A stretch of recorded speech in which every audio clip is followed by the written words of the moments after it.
Assalamualaikum warahmatullahi wabarakatuh. Good morning, good afternoon, and good evening to you all my students. How are you today? I hope you're doing great because I'm also very great and I need you to be great in this. Okay? But before we start the lesson, I want to say congratulations for making it this far. I know that these past few days maybe it has been really hard for you, with the online class thing, and you will have to stand by in front of your laptop all the time with the online classes. Yeah, the point is you will have to study, and study. Sometimes it can be really frustrating sometimes, just like despair. But I just want to say, keep fighting, semangat, okay? We can do this. Now, you ready to learn? Let's learn. Oke, sebelum kita menuju ke topik yang akan kita bahas di pertemuan kali ini, Miss mau tanya, pasti kalian pernah nonton dong film atau mungkin baca tentang cerita mengenai Cinderella, atau Aladdin, atau Sleeping Beauty, dan lain-lainnya. Nah, kalau misalnya kalian pernah menonton film-film tersebut, apakah kalian tahu jenis dari teks tersebut? Do you know? Jadi, film-film yang kalian tonton selama ini disebut sebagai narrative.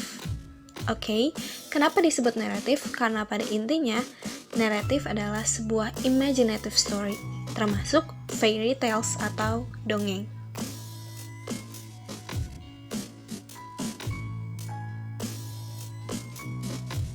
Kita pelajari hari ini? Yap, teks naratif atau narrative text. This is a very fun topic for you all karena ini lebih informal dan lebih menarik karena cerita-cerita yang ada di dalamnya biasanya berupa imaginative story. Sebelum kita ke bagian yang serunya, kita bahas dulu apa yang akan kita bahas di pelajaran kali ini.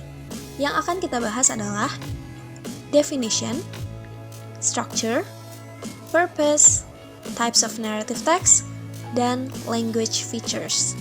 Kelima hal ini akan kita bahas di pertemuan kali ini, jadi pay attention, oke? Oke, pertama-tama kita mulai dulu dari pengertian atau definisi akan narrative text. Narrative text itu apa sih? A narrative is a literary term for the events that make up a story. It is the way the events connect and make up the plot of a story or book. Nah, apa tuh artinya? Jadi, naratif adalah sebuah literatur yang menceritakan tentang kejadian yang diceritakan kembali, entah itu oleh kita atau misalnya oleh orang lain. Jadi kejadian-kejadian yang di dalamnya adalah sebuah make up a story. It can be imaginative, but it can be non-fiction too. Jadi kejadian yang di dalam ini mengoneksi antara satu cerita atau satu plot dengan yang lainnya. Oke, dan juga narrative text adalah sebuah teks atau story yang menceritakan tentang kejadian yang saling berhubungan atau pengalaman, atau bisa juga berupa fictional seperti fairy tale, fable, legend. Nah, itu yang akan kita perdalam hari ini. Naratif juga can be presented through a sequence of written or spoken words. Jadi dia bisa diceritakan secara tertulis atau bisa juga diceritakan seperti storytelling, ya, atau bisa juga melalui moving images, gambar yang bergerak, atau kita kenal dengan film. Jadi film-film yang ada di cuplikan yang sebelumnya saya tunjukkan, yang Miss tunjukkan, itu adalah sebuah narratives. Tapi kenapa harus narrative text? Emang tujuannya apa sih? Oke. Jadi, narrative text adalah sebuah imaginative story atau cerita imajinatif yang bertujuan untuk menghibur pembaca dengan ceritanya. Makanya kebanyakan dari dongeng-dongeng atau film-film naratif yang kita tonton sangat seru untuk diikuti. Karena ada konfliknya, karena ada pemecahan masalahnya, karena ada moral lesson-nya. Nah, itulah yang membuat sebuah naratif menjadi menarik. Karena memang itu tujuan sebuah naratif teks. Sekarang kita akan bahas mengenai language features atau unsur kebahasaan dari narrative text. Oke, yang membedakan narrative text dengan teks-teks yang lainnya. Yang pertama, ada past tense atau kata kerja lampau, past verbs. Jadi, karena sebuah naratif teks adalah sebuah cerita yang diceritakan kembali, makanya bentuknya adalah kata kerja lampau karena memang sudah kejadian, sudah terjadi. Makanya kita menggunakan kata kerja lampau. Contohnya, killed, asalnya dari kill. Ran, asalnya dari run. Flew, asalnya dari fly. Seperti itu. Jadi kata kerja yang kedua atau past tense. Lalu, ada juga specific noun of the pronoun, using specific noun as pronoun of person, animal in the story. Contohnya adalah the king, the queen, the lion king. Nah, jadi kata benda yang digunakan justru digunakan sebagai pronoun of person or animal in the story, sebagai the first person. Yang ketiga adalah adverbial. Adverbial adalah sebuah kata yang menunjukkan tentang waktu. Ya, adverbial. Jadi bisa waktu, bisa tempat, bisa location, bisa kejadiannya. Contohnya here, in the mountain, ever after, seperti itu. Contoh frasanya. Lalu ada juga language features lainnya, yaitu using dialogue. Nah, ini yang sangat-sangat membedakan sebuah naratif teks dan yang lainnya. Karena di dalam naratif teks sangat sering menggunakan dialog. Untuk apa? Untuk membuat suatu kejadian menjadi lebih realistis. Ya, untuk menekankan emotional response from the reader, untuk menekankan respon emosional dari penontonnya, dari penonton atau pembacanya. Makanya misalnya kita lebih mudah tersentuh saat kita menonton sebuah film dibandingkan kita saat membaca sebuah film, karena dialog sangat berpengaruh dalam sebuah teks naratif. Lalu yang selanjutnya adalah connective of sequence. Nah, connective of sequence, kalau sudah mendengar kata connective berarti ada yang namanya conjunctions atau kata hubung. Jadi buat tidak memusingkan pembaca, karena kadang naratif teks itu bisa dari masa lampau ke masa sekarang, misalnya masa lampau ke masa depan. Nah, connective of sequence di sini sangat berguna, sangat menentukan. Untuk itu, menghindari kepusingan atau kerumitan dalam flashback story, kita menggunakan then, while, next, after that, before that. Nah, kayak gitu. Makanya connective of sequence atau kata hubung sangat berpengaruh dalam sebuah naratif teks. Lalu yang ketiga ada adjectives. Nah, kata sifat. Nah, ini biasanya untuk menceritakan atau mendeskripsikan tentang si karakter. Untuk apa? Agar kita terbayang karakternya itu seperti apa sih, bentukannya itu seperti apa. Apakah dia cantik? Apakah dia justru buruk rupa seperti Beauty and the Beast? Seperti itu. Jadi, penggunaan adjectives atau kata sifat sangat sering digunakan dalam sebuah teks naratif. Yang selanjutnya akan kita bahas adalah jenis-jenis dari naratif text atau types of narrative text. Karena tadi Miss sudah bilang kalau kita akan lebih fokus ke fictional, maka akan banyak cerita-cerita fictional di sini. Maka dari itu, salah satu contohnya adalah fairy tales or fantasy. Apa itu fairy tales? Fairy tales is a traditional story written for children that usually involves creatures and magic. Heard familiar? Nah, kalau misalnya fairy tales adalah sebuah cerita tradisional yang ditulis untuk anak-anak yang biasanya ada creatures atau makhluk-makhluk yang tidak jelas akan keasliannya. Jadi lebih ke magic or sihir. Contohnya Cinderella, Snow White, or Pinocchio. Nah, ketiga cerita ini merupakan contoh dari fairy tales. Oke, jenis-jenis naratif tales yang kedua ada folk tales atau historical fiction. Historical fiction atau a story that parents have passed on their children through speech over.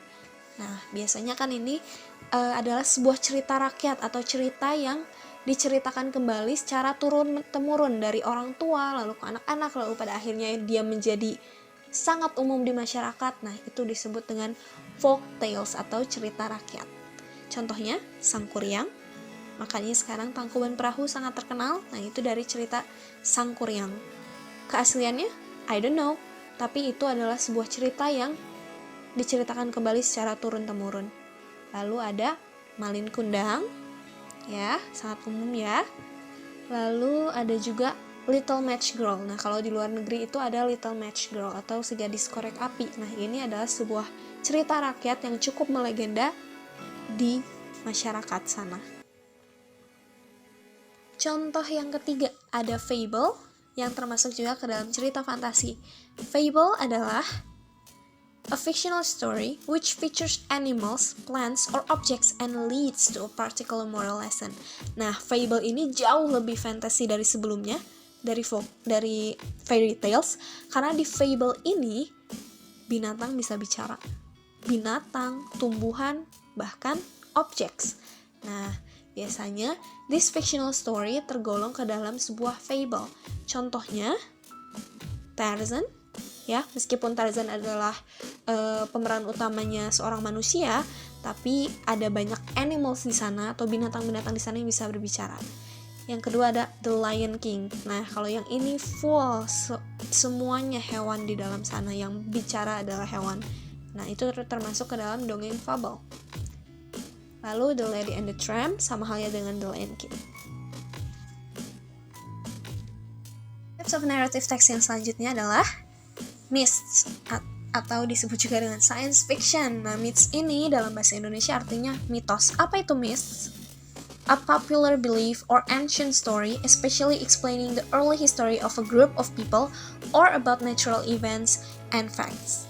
Nah, mitos ini biasanya dari cerita-cerita kuno atau yang familiar itu cerita-cerita waktu zaman Romawi atau cerita-cerita Greek stories. Nah, itu termasuk ke dalam mitos biasanya about natural events, tapi bisa juga berupa facts. We don't know about it.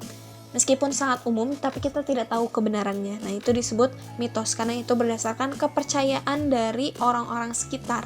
Cerita-cerita kuno. Contohnya Medusa. You know Medusa?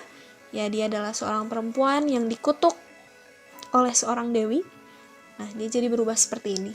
Itu adalah Medusa. Medusa adalah sebuah mitos, kepercayaan dari kepercayaan Yunani.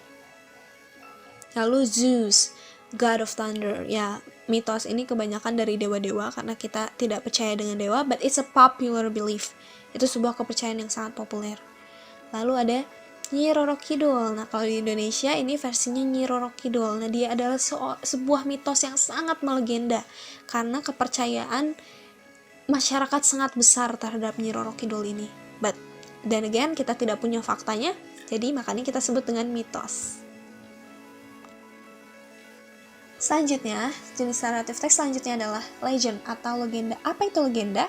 A very old story or set of stories from ancient times and popularly accepted as historical. Nah, kalau misalnya berbeda dengan mitos ini, karena legend atau legenda ini masih dapat dipercaya oleh masyarakat karena cukup realistis, even more realistic than the myth, lebih realistis daripada mitos, ya. Makanya legend ini bisa lebih dipercaya masyarakat sebagai sesuatu yang historical. Contohnya Robin Hood. Robin Hood ini sangat dipercaya di kalangan sana, bahkan disebut-sebut sebagai suatu legenda karena ya pemerannya atau orangnya itu sangat realistis. Oke? Dan Prambanan Temple, pembuatannya ini kita tidak tahu apakah ini benar atau tidak. Tapi ceritanya sangat dipercaya oleh kalangan orang banyak, ya. Karena secara historical, it is very realistic. So we don't know if it's true, but it's realistic. Sekarang kita beralih ke generic structure of narrative text. Setiap teks punya struktur teksnya masing-masing, termasuk narrative text. Ada 4 poin generic structure of narrative text, yaitu orientation. Nah, orientation ini berisi mengenai paragraf pembuka yang mengenalkan karakter dari ceritanya. Oke, entah itu bisa orang, bisa waktu, dan tempat. Lalu yang kedua ada complication. Nah, di sini adalah di mana author atau penulis mulai menceritakan konflik-konflik yang ada di dalam cerita. Misalnya dalam cerita Aladin, konflik dimulai saat ada Jafar yang mulai mengincar Aladin. Nah, di situ adalah konfliknya. Lalu resolution. Nah, resolution ini sudah mendekati akhir, artinya si pemeran utama ini sudah menemukan pemecahan masalahnya. Itu disebut dengan resolution. Oke, pemecahan masalah. Ingat. Yang keempat ada evaluation atau reorientation. Kalian boleh menambahkan atau tidak kalau misalnya kalian sebagai penulisnya, dan kalau misalnya penulisnya tidak menuliskan reorientation, tidak apa-apa karena itu tetap termasuk ke dalam teks naratif. Jadi ini pilihan, kalian boleh dimasukkan atau tidak. Nah, evaluation ini contains of controlling and evaluating the adventure or the conflict. Oke? Jadi di sini berisi evaluasi tentang cerita tersebut, tentang konflik tersebut. Misalnya menceritakan kembali bagaimana akhirnya, ya mereka endingnya they live happily ever after. Nah, itu termasuk ke dalam reorientation karena itu adalah sebuah kesimpulan dari sebuah cerita. Congratulations and thank you so much for watching this video. Thank you so much for listening. Thank you so much for taking notes. Thank you so much for everything. And there will be an assignment for you, so be prepared. Thank you and goodbye, my students. See you next week.